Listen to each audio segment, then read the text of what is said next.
Assalamualaikum warahmatullahi wabarakatuh. Selamat siang dan salam sejahtera untuk kita semua.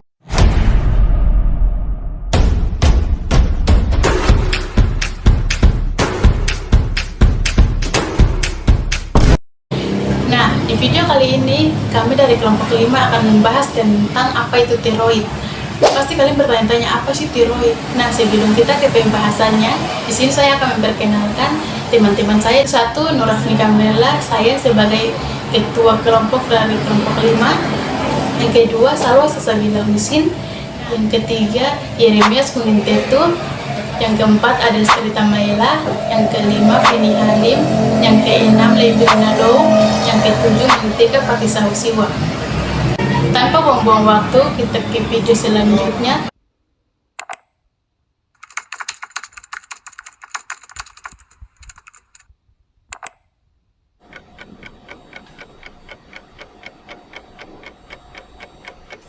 Nah, baik teman-teman, saya akan menjelaskan tentang pengertian kelenjar tiroid. Kelenjar tiroid adalah organ kecil yang memiliki bentuk unik seperti kupu-kupu dan berada di dekat leher dan trakea. Bisa dilihat pada gambar di samping. Kelenjar ini memiliki fungsi untuk menghasilkan hormon yang penting dalam proses metabolisme tubuh. Nah, hormon ini akan dibawa oleh darah ke seluruh jaringan tubuh. Hormon tersebut dibutuhkan untuk memastikan jaringan dan organ di dalam tubuh bekerja dengan benar atau tidak. Ketika tiroid dalam kondisi yang sehat, tentunya hal ini tidak akan membuat gangguan kesehatan dalam tubuh.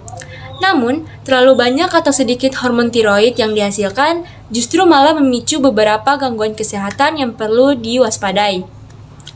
Nah, oleh karena itu, kita harus ketahui lebih banyak tentang mengenai gangguan atau penyakit tiroid dan juga gejala-gejalanya. Simak video berikut ini. Oke guys, materi selanjutnya yaitu gejala kelenjar tiroid. Gejala kelenjar tiroid yang pertama, gampang lelah dan marah. Penyakit tiroid dapat mempengaruhi tingkat energi mood Anda. Orang dengan gangguan kelenjar tiroid akan gampang lelah dan lesu disertai dengan susah tidur dan gampang marah. Yang kedua, perubahan detak jantung. Hormon tiroid mempengaruhi hampir setiap organ di tubuh dan dapat mengubah detak jantung. Orang dengan gangguan kelenjar tiroid menunjukkan frekuensi detak jantung mereka yang kurang dari biasanya atau sebaliknya meningkat pesat. Yang ketiga, berat badan naik atau turun drastis. Perubahan berat badan yang drastis adalah salah satu penyakit paling umum dari tiroid. Peningkatan atau penurunan berat badan yang terjadi dalam waktu singkat bisa disebabkan oleh tingkat hormon tiroid yang terlalu rendah atau terlalu tinggi. Yang keempat, kulit kering dan kuku yang rapuh. Kulit yang kering bisa menjadi pertanda masalah kelenjar tiroid. Perlu juga diperhatikan jika kuku Anda menjadi rapuh dan dengan garis-garis vertikal mencolok yang muncul di sepanjang permukaan. 5. Suhu tubuh yang tidak beraturan. Penyakit tiroid dapat merusak kemampuan tubuh Anda untuk mengatur suhunya. Anda mungkin mengalami kedinginan atau sebaliknya keringat berlebihan. Baik, materi selanjutnya adalah struktur kelenjar tiroid, yang dimana telah kita ketahui sebelumnya bahwa kelenjar tiroid merupakan kelenjar endokrin murni terbesar dalam tubuh manusia. Nah, struktur kelenjar tiroid terdiri dari 2 lobus, yaitu lobus kanan dan juga lobus kiri, yang mana masing-masing lobus tersebut berukuran 5 cm, menyatu di garis tengah dan berbentuk seperti kupu-kupu. Letak kelenjar tiroid pada tubuh manusia yaitu pada bagian depan leher atau posisinya lebih tepatnya di bawah jakun atau bagian tulang rawan yang menonjol. Oke, materi selanjutnya yaitu jenis-jenis pada kelenjar tiroid. Yang dimana kelenjar tiroid terbagi 2 bagian yaitu hipotiroidisme dan hipertiroidisme. di mana hipotiroidisme ditandai dengan kurangnya jumlah hormon tiroid di dalam tubuh.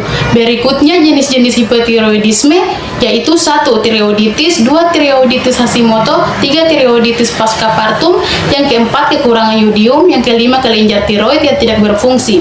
2. Hipertiroidisme terjadi ketika kelenjar tiroid memproduksi hormon secara berlebihan.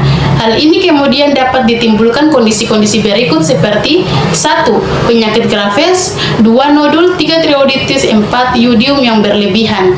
Materi selanjutnya yaitu tentang fungsi kelenjar tiroid. 1.